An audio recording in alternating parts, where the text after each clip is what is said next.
그러면 지금 학원 많이 다녔다고 하셨는데 네. 약간 학원이 이제 다 다른 걸 다니신 거잖아요. 그쵸. 그럼 이 개수로 따지면 몇 개 정도 될까요? 아마 최소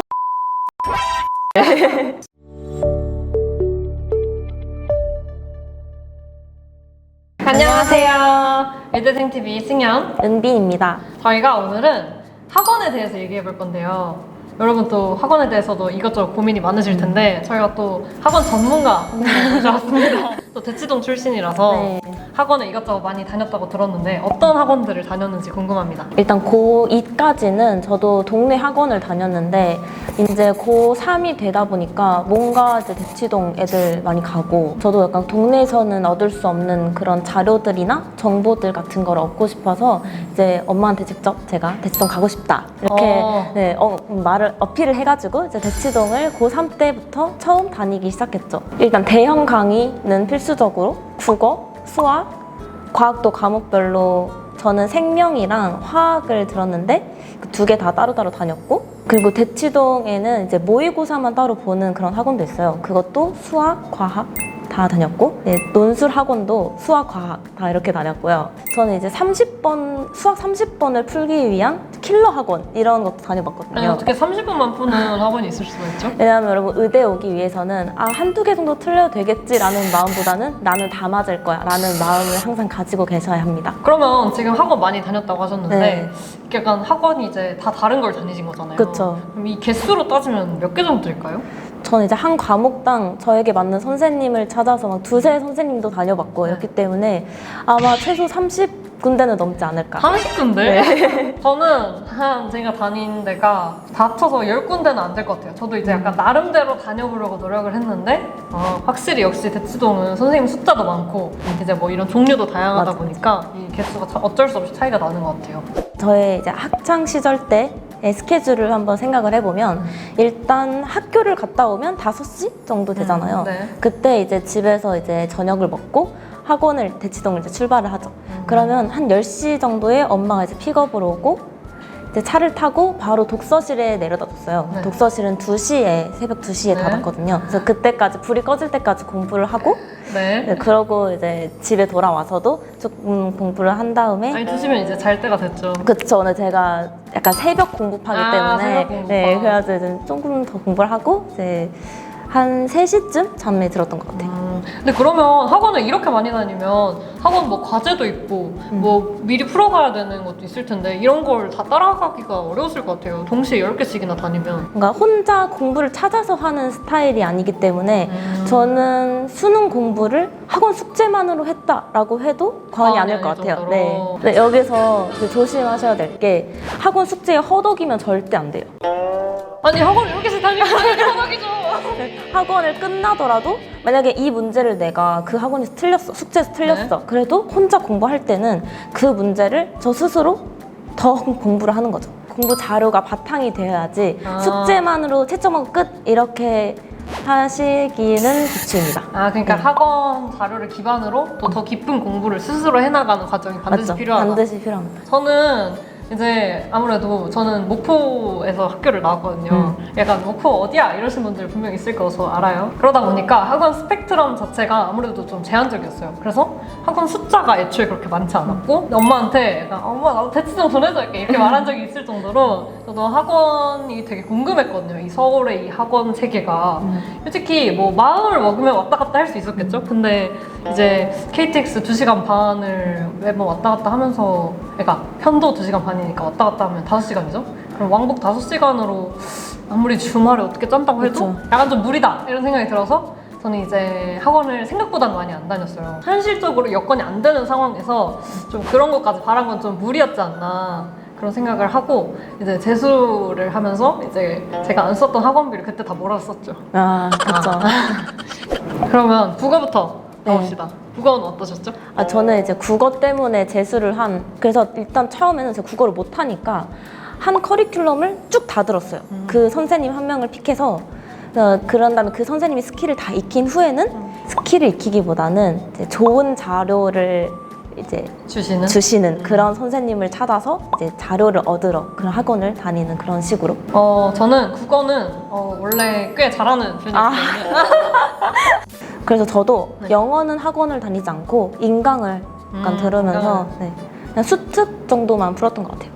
저는 과외를 계속 들었던 선생님이 있어서 그 선생님한테 이제 과외를 꾸준히 들으면서 근데 이제 따로 공부를 안 했어요. 그냥 이제 그 시간에만 거의 공부를 하고 약간 변형 문제, 여기도 마찬가지로 변형 문제 같은 거 만들어주시는 쌤들이어서 그래서 거기서 수업을 들으면서 영어는 거의 그 정도로 마무리했던 것 같습니다. 그러면 수학은 또 제가 할 말이 많죠. 그래서 저도 약간 스킬 위주로 하는 그런 방법을 택했는데요. 예, 국어도 살짝 그러셨잖아요. 맞아요, 처음에. 그래서 약간 못하는 과목은 역시 스킬을 좀 중요시하는 거를 처음에 스킬을 잘 닦아놔야 되는 것 같아요. 특별히 막 심화를 하기 위해 학원을 더 다니지는 못했어요. 왜냐면 사실 시간 자체가 좀 부족하기도 했고 좀 혼자 공부할 시간이 많이 부족했다고 해야 되나? 그렇습니다. 저는 약간 상대적으로 수학을 조금 자신 있어 하는 네, 그런 편이었는데 제가 부러워했던 스타일. 네, 그러니까 약간 수학은 다 맞아야 된다라는 그런 압박감이 있더라고요. 본인의 강점이니까 아무래도 네. 여기서 잡고 가야 된다, 기선을. 여기서 점수를 올려야 된다. 여기서. 그래가지고 이제 수학은 다 맞는 거를 목표를 하기 위해서 수학을 학원을 제일 많이 다닌 것 같아요. 네, 오히려. 잘하는 네. 과목이니까 네. 많이 되는다. 이것도 괜찮은 포인트인 것 같아요. 저는 이제 사실 30번은 버린다고 생각했기 때문에 30번 학원을 다니셨다 해서 근데 그거는 조금 30번 학원은 제가 조금 모험이었지만 조금 비추 드리는 것 같아요. 또 비추하는 것도 네. 중요하죠. 이 30번만 목표로 하는 학원보다는 제가 추천드리는 거는 논술 수학을 다녀라. 그러니까 논술을 준비를 하지 않는 학생이더라도 네. 수능을 보는 학생이라면 논술 수학은 조금 추천을 드려요. 근데 저는 논술을 준비했지만 논술로 학교를 가지 않고 정시로 갔다는. 근데 논술이 워낙 가기 어렵잖아요. 네. 근데 그래서 주변 사람들이 되게 논술학원 다닌 거 돈 아깝지 않았냐 이런 소리가 많은데 네. 저는 그렇지만 논술 수학은 되게 추천을 드린다는 말씀을 꼭 하고 싶어요. 분명히 도움이 됐다. 네. 그리고 또 수학 중에서도 되게 길게 풀이를 해야 되는 문제가 그쵸, 있잖아요. 그것도 되게 논술 수학이 길을 잃지 않고 끝까지 네, 문제를 이끌어 갈 수 있는 그런 스킬에도 도움을 줬던 것 같아요. 아니, 들으니까 저도 지금이라도 다녀야 될 것 같아요. 학원을 많이 다니셨다고 하셨는데 확실히 도움이 됐는지 이거 학원을 좀 추천하시는지 비추천하시는지 한번 의견 들어봅시다. 저는 여러 가지 학원을 다녔지만 이 중에서 추천하는 학원이 있고 추천 안 하는 학원이 있고 되게 다양할 거 아니에요. 네, 그렇지만 저는 학원을 안 다니는 것보다는 저처럼 혼자 뭔가 공부를 할 수 없는 어떻게 보면 게으른 학생에게는 학원을 추천을 드립니다. 저는 이제 약간 혼자서 그래도 공부를 조금 더 선호하는 스타일이었어요. 그러다 보니까 저는 학원을 부족한 부분을 채울 때 많이 다녔는데 제가 대치동 학원은 안 가봐서 모르겠지만 저는 제가 다녔던 학원을 기준으로 말하자면 부족한 부분을 채울 때 일단 굉장히 도움이 되고 그다음에 본인이 공부하기 싫을 때 아무래도 좀 스스로를 좀 강제하는 역할이 그쵸. 아무래도 되잖아요. 그래서 이런 두 가지 의미에서 학원이 굉장히 큰 도움이 됐던 것 같아요. 그런데 이제 약간 좀 제가 생각할 때 가장 큰 포인트는 매너리즘에 빠지고 그냥 매일매일 이렇게 살아가듯이 그냥 학원에 가면 조금 그건 의미가 없을 수 있을 맞아요, 것 같아요. 맞아요. 그래서 아까 말씀하신 것처럼 그 자료를 바탕으로 그걸 본인의 것으로 완전히 만들고 이거를 이제 뭐 심화해서 적용하는 연습까지 본인이 할 줄 알아야 이게 의미가 있지 않나 싶습니다. 근데 이거는 사실 인강도 마찬가지예요. 저는 그렇게 맞아요. 생각하거든요. 전 대치동을 선택한 가장 큰 이유는 자료거든요. 네. 네, 저는 이제 승현님처럼 그 내신이 네. 쓸 데가 안 됐기 때문에 네. 저는 무조건 정시를 목표로 했었어요. 그래서 의대를 오려면 정시는 이제 거의 다 맞아야 된다라는 마음가짐으로 공부를 해야 되기 때문에 그때는 이제 자료가 정말 중요하거든요. 왜냐면 저도 이런 자료가 정말 중요하다 이런 얘기를 많이 들었기 때문에 사실은 대치동에 가고 싶었던 거예요. 그래서 현강 자료랑 인강 자료가 또 다르다고 맞아요, 하더라고요. 맞아요. 그리고 은근히 배신감이 이렇게 근데 나도 인강 듣는 사람으로서 현강 듣는 자료가 궁금하기도 하고 가서 선생님이 직접 어떻게 설명하시는지 얘기도 듣고 약간 오프 더 레코드의 얘기도 듣고 약간 어느 느낌인지 아시죠? 네, 맞아요. 일단 저는 현실적으로 불가능한 상황에서는 인터넷 강의를 그래도 최대한 활용하는 것이 그 격차를 그래도 가장 줄일 수 있는 방법이지 않나 싶습니다. 왜냐면 저한테 DM으로 대치동 강사 질문이 되게 많이 오거든요. 어. 근데 그거는 제가 답해드릴 수는 있지만 물론 제가 수능을 본 지 4년이 지나가기 때문에 제가 답해드린 강사는 무조건 따라가야지 하기보다는 현재 경향을 파악해서 들으시는 게 더 DM 엄청 오시겠는데.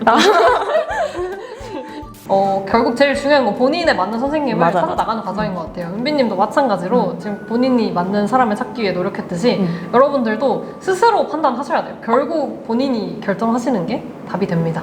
여러분의 맞는 학원을 잘 다니셔서 최고의 성적을 얻기를 바랍니다. 안녕.